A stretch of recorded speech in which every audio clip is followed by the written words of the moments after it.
ब्रह्मांड के गहन सन्नाटों में जहां नाद भी छुप जाता है, जहां ज्ञान स्वयं भटकने लगता है, वहां एक अक्षर गूंजता है, तारा। ये केवल एक नाम नहीं, ये महाकाल के कंठ का विष शांत करने वाली आदि शक्ति का वो गूढ़ रहस्य है जो महादेवी काली के क्रोधाग्नि से शांत रूप में प्रकट हुआ था।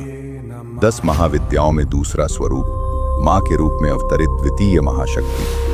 इनकी साधना में यंत्र आराधना और शव साधना जैसी अत्यंत गंभीर क्रियाएं शामिल हैं। लेकिन क्या आप जानते हैं वो अकल्पनीय कहानी क्या है जिसमें देवों के देव महादेव के भी प्राणों की रक्षा इसी मां तारा ने की थी? हमारा ये सफर युद्ध की महादेवी कौशिकी से शुरू होकर अंत में आपको मां तारा के रहस्यमय पीठ तारापीठ तक ले जाएगा। बने रहिएगा हमारे साथ इस अद्भुत गाथा में। जब शुभ और निशुंभ जैसे अत्याचारी असुरों के सामने स्वर्ग और देवता भी घुटने टेक चुके थे, तब उन्होंने भगवती दुर्गा से अंतिम प्रार्थना की। इसी क्षण उत्सुकता से भरा एक अद्भुत चमत्कार हुआ।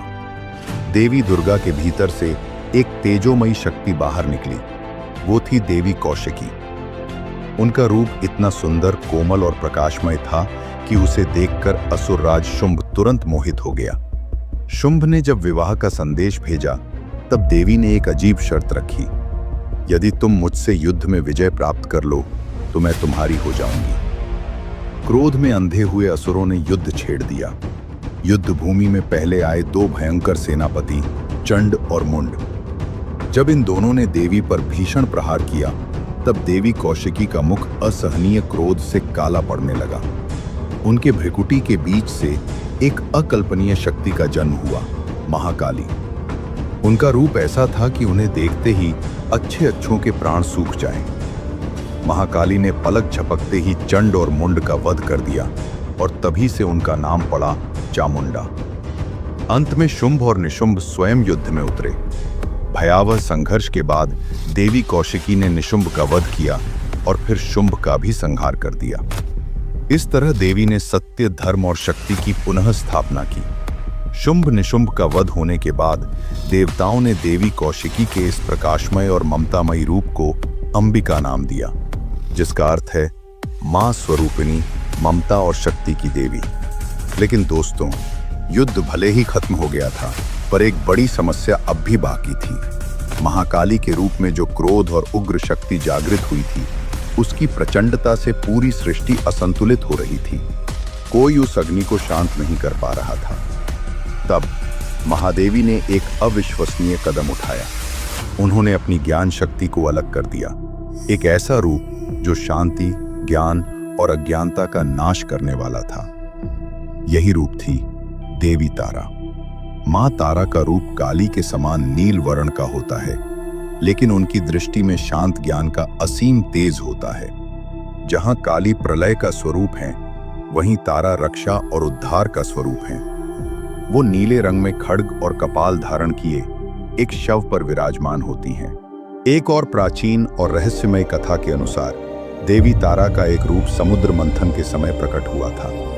जब देवता और असुर मिलकर समुद्र मंथन कर रहे थे, तब उसमें से हलाहल विष निकल आया। ये विष इतना भयंकर था कि उसके स्पर्श मात्र से सब कुछ जलने लगा।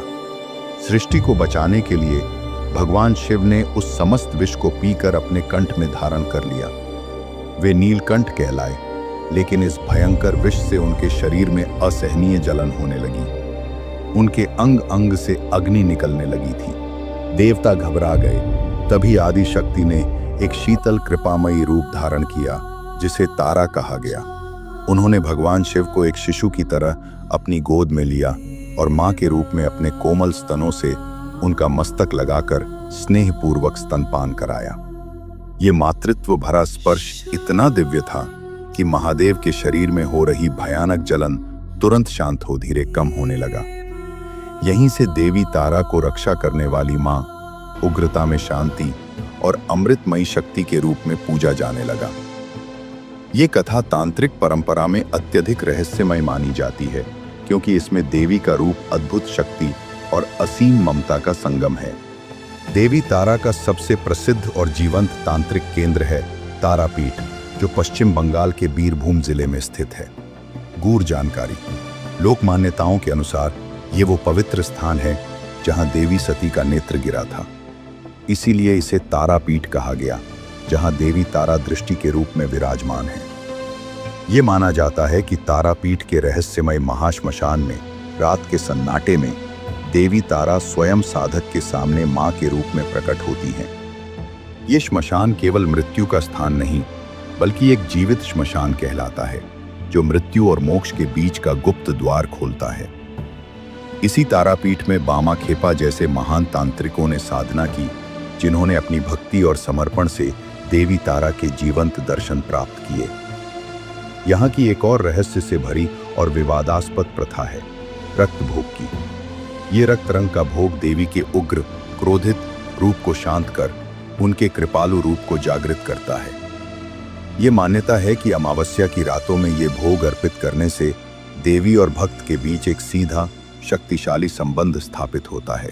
तो दोस्तों, ये थी देवी तारा की अद्भुत, रहस्यमयी और प्रज्ञा से भरी गाथा। शब्द से जन्मी, महादेव को जीवन दान देने वाली और श्मशान में मोक्ष देने वाली मां तारा की ये कथा हमें ज्ञान और निर्भयता का पाठ सिखाती है। अगर आपको हमारा ये प्रयास पसंद आया हो तो हमारे चैनल मिथिक सागा को सब्सक्राइब करना न भूलें, ताकि ऐसी ही अविश्वसनीय कथाएं आप तक पहुंचती रहें। कमेंट करके हमें जरूर बताएं कि क्या आप मां तारा के अन्य शक्तिपीठों की रोचक कहानियां भी सुनना चाहेंगे। आपकी राय हमारे लिए बहुत कीमती है। हमारे साथ अंत तक बने रहने के लिए आपका बहुत बहुत धन्यवाद। बोलो जय मां तारा।